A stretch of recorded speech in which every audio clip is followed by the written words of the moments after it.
Des blocs de glace vendus à prix d'or. Quand l'électricité n'est pas coupée, cette entreprise de Jacobabad au Pakistan fonctionne à plein régime. Les acheteurs se pressent à l'entrée pour acquérir le précieux sésame et pouvoir enfin se rafraîchir quelques minutes. Car les températures ces derniers jours sont caniculaires, 51 degrés Celsius ici dans le centre du pays. Depuis 3 jours, nous subissons une chaleur extrême et des vents chauds. Les heures durant lesquelles il n'y a pas d'électricité augmentent, ce qui fait qu'il est particulièrement difficile de trouver des boissons fraîches. Difficile de se rafraîchir, les habitants sont retranchés à l'intérieur.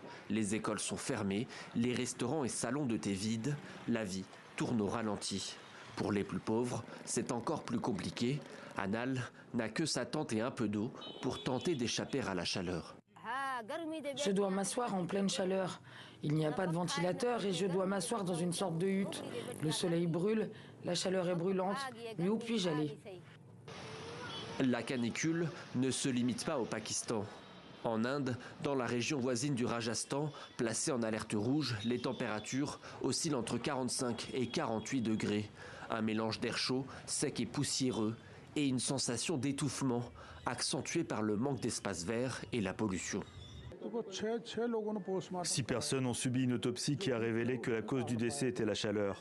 6 autres n'ont pas fait l'objet d'une autopsie ou sont décédés pour d'autres causes. Mais il y a 6 décès dans l'État dus à la chaleur, comme le confirment les rapports post-mortem.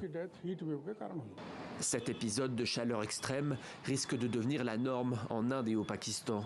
Les périodes de canicule se multiplient ces dernières années.